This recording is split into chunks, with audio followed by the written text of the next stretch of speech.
यहाँ के भारतीय जनता पार्टी पूरी तरह से पूरे 5 साल तक सोए रही। हमारे विधायक जी द्वारा कभी कोई विरोध नहीं किया, कभी भी किसान हित के अंदर भारतीय जनता पार्टी द्वारा किसी भी तरह का एक शब्द कभी नहीं कहा गया, क्योंकि भारतीय जनता पार्टी ने ना कोई शहरी क्षेत्र के अंदर और ना ही ग्रामीण क्षेत्र के अंदर किसान, मजदूर या व्यापारी के लिए, युवाओं के लिए कभी भी किसी तरह का काम नहीं किया। हर वक्त कहना कि अभी मेरी तो यहाँ चलती नहीं है। किसान 5 साल रोते रहा, सड़कों पर पूरी तरह से घूमता रहा, उसकी बुरी हालत होगी।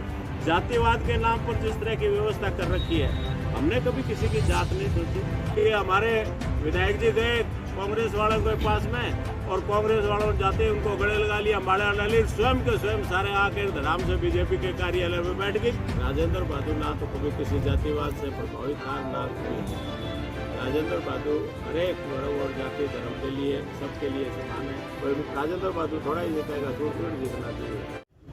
आज बहुत लंबे समय के बाद में आप लोगों के बीच में आने का मुझे सौभाग्य मिला है। दरअसल वैसे तो हम सारे आपस में मिलना जुलना, एक दूसरे से राय, किसी तरह की बातचीत, हमारा सदैव से संपर्क बना रहता है, लेकिन सामूहिक रूप से आज जो प्रेस के सामने आ जाए, वो विशेष परिस्थितियों के अंदर आप सब लोगों के बीच में हाजिर हुआ हूँ। आपको याद किया, आप सब पधारे, इसलिए मैं सबसे पहले तो आपका स्वागत करता हूँ कि आप सब लोग यहाँ पधारे।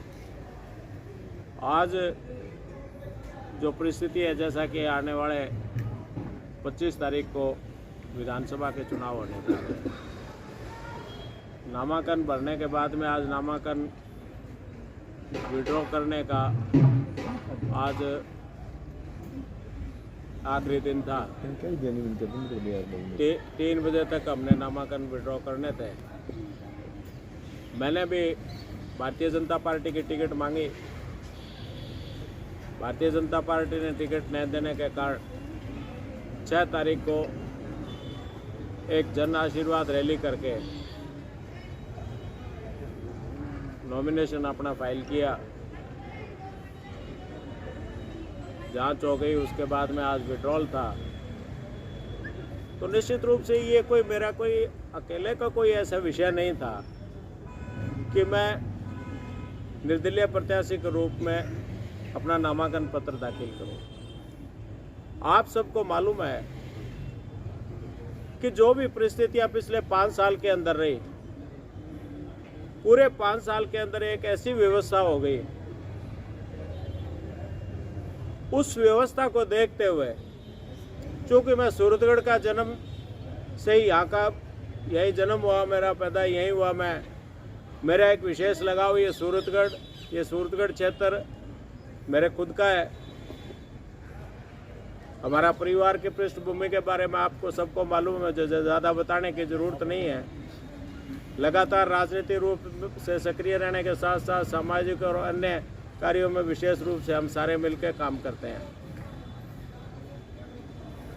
जिस तरह से ये टिकट का बंटवारा हुआ, चाहे वो भारतीय जनता पार्टी की टिकट हो, दूसरी पार्टी पर मुझे नहीं कहना चाहिए, लेकिन फिर भी यहाँ से जिस तरह से कांग्रेस पार्टी की टिकट हो, मुझे भारतीय जनता पार्टी के बारे में विशेष रूप से कहना पड़ेगा कि लोगों को जिस तरह से विगत 5 साल में भारतीय जनता पार्टी के या विधायक होने के कारण जो दुख और तकलीफ झेलनी पड़ी, वो आप सबको मालूम है। आपने देखा होगा किस तरह से बेरुखी से हमारे विधायक जी का काम था, किस तरह बेरुखी से वो किसानों के साथ बात करते, मजदूर और व्यापारी के साथ में बात करते थे। और नगरपालिका के चुनाव होने के बाद में तो विशेष रूप से सूरतगढ़ शहर के अंदर जो उन्होंने व्यापक स्तर के ऊपर एक व्यवस्था ऐसी बना दी, जिसके अंदर खास तौर से जो हमारे पूर्व प्रत्याशी थे कांग्रेस पार्टी के हनुमान जी मिल ने, सूरतगढ़ क्षेत्र के लोगों ने यहाँ नगर पालिका में मतदान किया। सूरतगढ़ में नगर पालिका का चेयरमैन कांग्रेस का बना। लेकिन जिस तरह का व्यवहार यहाँ हुआ, नगर पालिका के माध्यम से जिस तरह से आम जन को परेशान किया गया, जिस तरह से आम लोगों को जो एक व्यवस्था थी उसको खराब करने का काम किया गया, और विशेष रूप से चाहे वो नगर पालिका क्षेत्र की ज़मीन हो या अन्य कोई ज़मीन हो, उस पर जायज़ नाजायज़ तरीके से अतिक्रमण होना, जगह जगह लोगों को तंग करना, कहीं किसी न किसी रूप के अंदर कोई अगर उनका विशेष कोई किसी से नाराज़गी है या कोई ऐसी भूमि है जिस पर उन्हें आवश्यकता थी तो उनके अतिक्रमण धक्के से वहाँ से तोड़वाना, इस तरह का एक वातावरण करके एक आम जन के अंदर इस तरह का एक जो खौफ उन्होंने किया पैदा किया, उसको हमने देखा। जब एक बहुत ही भ्रष्टाचार के आरोप लगा के कांग्रेस के एक चेयरमैन को वहाँ से हटाने का जब माननीय हाईकोर्ट ने उनको निलंबित करने का आदेश किया, तो उसके बाद में तुरंत उसका फिर भारतीय जनता पार्टी में शामिल हो जाना, ये ऐसे विषय है जिन पर हमें विचार करने की जरूरत थी। सूरतगढ़ के शहर की समस्याओं के बारे में आप सब जानते हैं, जिस तरह से सूरतगढ़ शहर का आज बुरा हाल आ रहा है। आप माणिकसर से लेकर ये जो ओवरब्रिज बनने की बात हो रही है, क्या हालात है उन लोगों के। पिछला जो पूरा 1/3 जो वार्ड है हमारे, जो 7, 8, 9, 10 वार्ड है, उनके जो हालात आम जीने का जो एक व्यवस्था है पूरी तरह से खराब हो चुकी है। उसके अलावा पीने के पानी की समस्याओं कोई और हो उस पर मैं नहीं है, तो मैं बात बीच में जब आप लोगों के जनता के बीच में जाऊंगा तो उस बात को रखूंगा मैं, चाहे सफाई व्यवस्था हो, अतिक्रमण का मामला हो सूरतगढ़ शहर के अंदर, तो बहुत ऐसे विषय है जिस पर हमने लगातार 5 साल विरोध भी किया कि इस समस्या को समाधान करें। भारतीय जनता पार्टी का, हम विपक्षी पार्टी होने के नाते हमारे ये दायित्व था कि हम उन सारी बातों का विरोध करते जो यहाँ गलत तरीके से हो रही थी, चाहे अतिक्रमण के नाम पर लूट मचाई जा रही हो, चाहे अन्य जो कार्य थे, सब बातों के लिए होना चाहिए। लेकिन यहाँ के भारतीय जनता पार्टी पूरी तरह से पूरे 5 साल तक सोए रही। हमारे विधायक जी द्वारा कभी कोई विरोध नहीं किया और ना ही यहाँ के जो संगठन का जो हमारा जो नेतृत्व था उसके द्वारा भी कभी किसी तरह का शहर हित में कोई बात उन्होंने नहीं की। एक धरना प्रदर्शन नहीं हुआ, एक बारी बात नहीं की। जब भी आवश्यकता हुई तो 2-4 बार हम जरूर इकट्ठे होकर गए, हमने बात की, चाहे पीने के पानी की समस्या हो, चाहे इसके ओवरब्रिज के मामला हो, हम सब ने इस बातों को लिया और इन्हीं सब बातों को लेकर हम आगे बढ़े कि अब समय नज़दीक आ रहा है, भारतीय जनता पार्टी के टिकट के रूप में हम अपने आप को प्रस्तुत करें, हम मांगे टिकट है, लेकिन वो व्यवस्था आपके सामने है। इसके अलावा ग्रामीण क्षेत्र के अंदर जो बिजली और पानी की व्यवस्था थी, खास करके विद्युत कनेक्शन जितने भी थे उनके ऊपर पूरी तरह से सप्लाई बंद, कहीं कोई लाइट का नाम नहीं। पूरी तरह से फसल बीमा के नाम जो हर साल करोड़ों करोड़ों रुपए, लगभग 100 करोड़ रुपए एक साल में किसानों को मिलते थे, वो पूरी तरह से बंद हो गया। बार बार हमने सड़क पर बैठे, हम सब ने मिलकर आंदोलन किया, किसानों को साथ लेकर आंदोलन किया, सड़क पर दरियाँ बिछाई और हमने उस व्यवस्था को सुचारू करने का कोशिश करके किसानों को कुछ राहत दिलाने की कोशिश की। लेकिन यहाँ की भारतीय जनता पार्टी द्वारा, चाहे वो जिला स्तर पर हो, चाहे सूरतगढ़ स्तर पर हो, कभी भी किसान हित के अंदर भारतीय जनता पार्टी द्वारा किसी भी तरह का एक शब्द कभी नहीं कहा गया। इन सारी बातों को देखते हुए हमने ये तय किया कि अगर भारतीय जनता पार्टी ऐसे ही लोगों को इसी संगठन के माध्यम से अगर चुन के दोबारा लोगों के सामने चुनने के लिए भेज दिया तो निश्चित रूप से इस बात का मेरा विरोध था, क्योंकि भारतीय जनता पार्टी ने ना कोई शहरी क्षेत्र के अंदर और ना ही ग्रामीण क्षेत्र के अंदर किसान, मजदूर या व्यापारी के लिए, युवाओं के लिए कभी भी किसी तरह का काम नहीं किया और हर जगह प्रताड़ित करने का काम किया। बेरुखी उनका जो बोलचाल का तरीका था, हर वक्त कहना कि अभी मेरी तो यहाँ चलती नहीं है, उस बात को लेकर। और दूसरी तरफ कांग्रेस के उन लोगों को जिनका यहाँ कोई वजूद नहीं था, जो चुनाव बुरी तरह से हार चुके थे, जनता ने उनको बुरी तरह से नकार दिया था, लेकिन फिर भी जब उन्होंने नगर पालिका और पंचायत समिति के माध्यम से जिस तरह से कितने गलत तरीके से, अनैतिक तरीके से, न जाने कितने कितने उन्होंने काम किए, किस तरह से लोगों को प्रताड़ित किया, उसको लेकर पूरी सूरतगढ़ विधानसभा अपने आप को यूँ महसूस करने लगी कि जैसे हम कहीं बंधे हुए हैं, हमें किसी ने गुलाम कर रखा है, हम पूरी तरह से जकड़ चुके हैं। किसी ने एक भय व्याप्त पूरे क्षेत्र के अंदर जो हुआ, उसके विरुद्ध हम ये सोच रहे थे भी जनता को साथ लेकर हम भारतीय जनता पार्टी की टिकट मांगेंगे। अब पार्टी ने किस आधार पर टिकट दिया वो पार्टी का निर्णय, उस बारे में मुझे कुछ नहीं कहना, वो प्रदेश या केंद्रीय नेतृत्व का निर्णय है। लेकिन ये तय कि इस अव्यवस्था को बदलने के लिए, जो ये अव्यवस्था है इसको ठीक करने के लिए हम सब ने पूरे क्षेत्र के अंदर, विधानसभा के अंदर ये तय किया भी इस व्यवस्था को बदलने के लिए हमें करना पड़ेगा। आज जो मेरा जो मुख्य रूप से यहाँ अपने आप को उम्मीदवार घोषित करना है, अपने आप को उम्मीदवार के रूप में प्रस्तुत करना है, वो सिर्फ इसी बात को लेकर है कि इन सारी व्यवस्थाओं को बदलना पड़ेगा। किस तरह की आज बात हो रही है, आप देखिए थोड़ा। किसान 5 साल रोते रहा, सड़कों पर पूरी तरह से घूमता रहा, उसकी बुरी हालत होगी। और आज भी मैं तो कल ही कहता हूँ, कल भी मेरे पास में 10 टेलीफोन आए भी, हमारे गाँव के अंदर लाइट नहीं है, हमारे गाँव के अंदर पीने का पानी नहीं है। और ये जो टिकट मांगने के लिए बात कर रहे हैं, ये आप सब लोगों के सामने है, इनकी उन लोगों की हिम्मत नहीं है कहने के लिए। तो इस व्यवस्था परिवर्तन के लिए एक संघर्ष की आवाज़ है, इसलिए आज हम चुनाव लड़ने के लिए तैयार हुए हैं। उसके साथ साथ जिस तरह का पूरे क्षेत्र के अंदर, तो शायद आज से पहले सूरतगढ़ में कभी नहीं था, जातिवाद के नाम पर जिस तरह की व्यवस्था कर रखी है, ये एक अपने आप में बहुत बड़ा अभिशाप है। हमने कभी किसी की जात नहीं सोची, हम सब सारे यहाँ के रहने वाले हैं, पूरी सूरतगढ़ क्षेत्र के लोग यहाँ रहने वाले हैं, किसी ने कभी किसी जात पात की बात नहीं की। लेकिन आज दोनों पार्टियों की तरफ से इस बात की व्यवस्था की जा रही है कि जी ये इस जात का है इसलिए अमुक जात का है इसको वोट दो, ये इस अमुक जात का है इसलिए इसके साथ वोट दो। ये सारी है व्यवस्था। और इतना ये जो हुआ है एक जातवादी के नाम पर जो व्यवस्था बनी है, उसके खिलाफ भी एक विशेष रूप से, और उसका नतीजा आप देख रहे हैं कि जिस तरह से दोनों लोगों को फायदा था, चाहे वो कांग्रेस के थे पूर्व प्रत्याशी या मौजूदा हमारे विधायक हैं, उन सबको न जाने कौन सी ऐसी व्यवस्था समझ में आई कि जो भारतीय जनता पार्टी और कांग्रेस के अलग अलग धुर थे, जिनको लोग मानते थे इस बात को, आज उस स्थिति के अंदर वो बिल्कुल दोनों एक दूसरे के अंदर आ गए बगैर किसी कारण के। कोई यही समझ में नहीं आया कि हमारे विधायक जी गए कांग्रेस वालों के पास में, और कांग्रेस वालों ने जाते उनको गले लगा लिया, माला डाली, स्वयं के स्वयं सारे आकर धड़ाम से बीजेपी के कार्यालय में बैठ गए। क्या है इस बात की कहाँ आवश्यकता थी, किस बात का क्या लेना था। खैर उनकी वो सोच है, और उन्होंने अपने हिसाब से जो भी किया अच्छा ही किया होगा, सोच समझ कर किया होगा। लेकिन मैं ये मान के चल रहा हूँ, जो ये जो अव्यवस्था है इस सूरतगढ़ के शहर के अंदर, जिस तरह से इसको तहस नहस करने का काम, जातिवाद के नाम पर बांटने का काम किया जा रहा है, इस सब से मैं सूरतगढ़ क्षेत्र की जनता को साथ लेकर चलूंगा। और ये जातिवाद के नाम पर बांटने का जो काम है, हम किसी भी सूरत में होने नहीं देंगे। हर हाल में हम हमारे लोगों को साथ लेके जाएंगे। इस जातिवाद व्यवस्था के साथ साथ दूसरे जितने भी काम है, ये लोग मिलकर जिस तरह से भूमाफिया है, जिस तरह से उन्होंने जायज़ नाजायज़ तरीके से असंवैधानिक कई कॉलोनियाँ का निर्माण कर रहे हैं, कई पूरे क्षेत्र की नगर पालिका की ज़मीन को जिस तरह से दौन हो रहा है, जिस तरह से ये लोग उस पर अतिक्रमण करना चाहते हैं, उन सब के विरुद्ध हम सूरतगढ़ क्षेत्र के लोग, सूरतगढ़ शहर और ग्रामीण क्षेत्र के लोग हम खड़े होकर हम प्रयास करेंगे इन सारे कामों को बंद कर पुनः एक बार वही सूरतगढ़ करें जो हमने 2000 विगत सरकार के अंदर 2013 से 18 तक जो हमने विकास के कार्य कराए थे, चाहे वो सूरतगढ़ शहरी क्षेत्र हो या ग्रामीण क्षेत्र हो, वो आप सबसे छुपा हुआ नहीं है, आप अच्छी तरह से देख रहे हैं। और जहां हमने 2018 में काम बंद किया, उसके बाद में एक ईंट भी सूरतगढ़ शहर में कहीं किसी ने नहीं लगाई।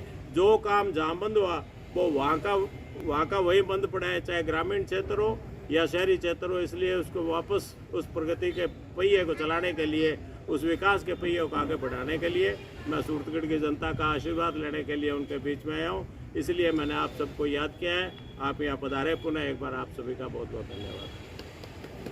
अरे भादु जी, भाजपा आपके खिलाफ एक्शन लेगी या भाजपा के खिलाफ आप लेंगे? मेरा मतलब यह है कि पार्टी आपके खिलाफ एक्शन लेगी, आप भाजपा छोड़ रहे हैं या भाजपा के साथ बने रहेंगे? नहीं, भाजपा तो अभी जिस तरह की बात हुई है हमने जो, अब तो मैं फिलहाल भाजपा के खिलाफ चुनाव लड़ रहा हूँ, इसलिए मैं बिल्कुल भाजपा के अंदर अभी जिसकी तरह भी कोई बात आएगी वो तो भारतीय जनता पार्टी के प्रदेश नेतृत्व को या शीर्ष नेतृत्व को निर्णय करना है कि मेरे साथ वो किस तरह करे, या भारतीय जनता पार्टी के पक्ष या विपक्ष की बात करे।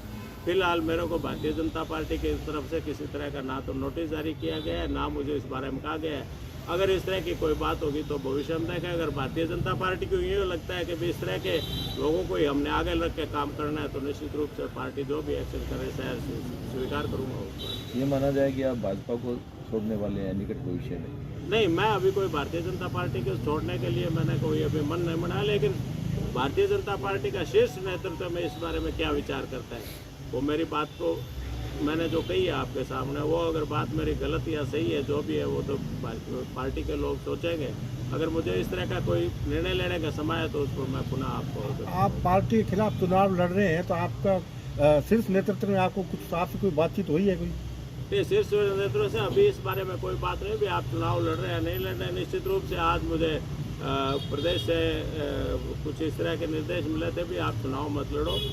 उसके बारे में हमने गंभीरता से विचार भी किया। हमारे साथी जो भी चुनाव लड़ रहे हैं यहाँ सूरतगढ़ के चाहे शहरी हो ग्रामीण क्षेत्र के हो, आज काफ़ी लोगों से मिलना जुलना हुआ, हमने राय भी की इस बारे में। लेकिन सबका ये मानना था और बल्कि मेरा खुद का भी ये मानना था कि जो ये व्यवस्था है अव्यवस्था है इसको ठीक करने के लिए इन परिस्थितियों से विपरीत हमें लड़ना पड़ेगा और इसी को लेकर हमने उसके बारे में प्रदेश नेतृत्व को अवगत करा दिया भी हम चुनाव तो लड़ेंगे, बाकी जनता जनार्दन ने जो भी फैसला करेगी मंजूर है। संगठन का कोई मजबूत व्यक्ति आपके साथ कोई अभी वर्तमान में कोई आपके साथ है भाजपा का? नहीं, मेरे साथ अभी कोई भारतीय जनता पार्टी का कोई भी संगठन से संबंधित कोई, चाहे वो मंडल स्तर का से लेकर प्रदेश स्तर का, कोई भी मेरे साथ में कोई भारतीय जनता पार्टी का कोई पदाधिकारी या वो मेरे साथ नहीं। आपके ये सारे के सारे समर्थक आपके व्यक्तिगत समर्थक हैं? ये आपके सहयोगी जो आपके साथ है ये सारे व्यक्तिगत हैं आपके? ये इस सूरतगढ़ क्षेत्र के वो लोग हैं वो इस आमूल परिवर्तन करना चाहते हैं व्यवस्था के। वो व्यवस्था के खिलाफ खड़े हैं लोग। मेरा व्यक्तिगत कोई नहीं है, व्यक्तिगत सभी लोग और व्यक्तिगत कोई भी नहीं है, लेकिन इस व्यवस्था परिवर्तन में ये लोग मेरा साथ देने वाले हैं। ये वही लोग हैं जो इसके लिए हम सब मिलकर चुनाव लड़ते हैं। अच्छा, सामूहिक व्यवस्था परिवर्तन की बात करते हैं, सूरतगढ़ के लोग इस व्यवस्था से नाराज हैं, तो और जो दूसरे लोग खड़े हैं, एक सदस्य आपके परिवार का भी खड़ा है और कहा जाता है कि शुरुआत परिवार से की जाती है, तो क्या कहीं वो आपकी टिकट नहीं करने का वो भी कारण बता रहे हैं लोग?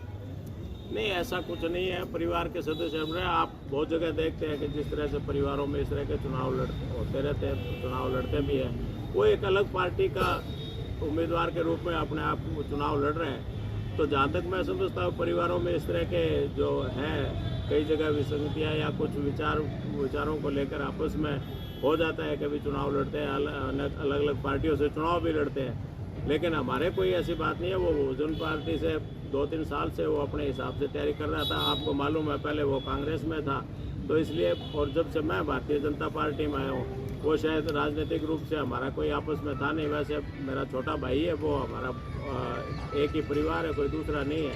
लेकिन राजनीतिक रूप से हम दोनों बिल्कुल हमेशा ही अलग अलग है। जब मैंने 90-91 में भारतीय जनता पार्टी ज्वाइन की थी, जब से लेकर उसका रास्ता अलग है। वो हमेशा कांग्रेस में रहा, अब बहुजन में आ गया, तो हमारे उस विषय में कहीं कोई टकराव नहीं है। वो अपनी स्वतंत्र है राजनीति करने के लिए, मैं मेरी राजनीति करने के स्वतंत्र हूँ। अरे, क्या आपको लगता है कि इस कदम से जो है हम व्यवस्था बदल पाएंगे, या कहीं जो है हम किसी दूसरी पार्टी के उसको थाली में परोस के हम जो दे रहे हैं, जो बातें मार्केट में एक आरोप लग रहा है कि साहब एक जाति विशेष के वोट पोलराइज हो रहे हैं, जैसे आपने अभी कहा कि साहब जातिवाद की जो राजनीति है वो सूरतगढ़ की नहीं थी, अब ये कहा जा रहा है कि साहब जातिगत समीकरण बन रहे हैं और उनके ऊपर कुछ वोट है एक दूसरे के ऊपर केंद्रित हो रहे हैं, और राजेंद्र भादु का ये जो निर्णय है ये जीत को थाली में परोस के देने के समान है। इस पे आप क्या कहेंगे?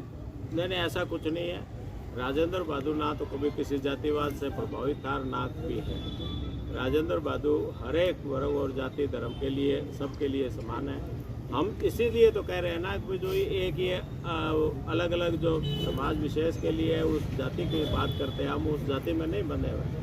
मैं तो इस जातिवाद के खिलाफ ही तो चुनाव लड़ रहा हूँ। जातिवाद का जो ये जहर जो घोलने के प्रयास किए जा रहे हैं, अगर मैं भी चुनाव न लड़ूँ इतना सब कुछ करने के बाद में, तो निश्चित रूप से उसमें यूँ बढ़ावा मिलता थोड़ा जातिवाद को, या नहीं मिलता।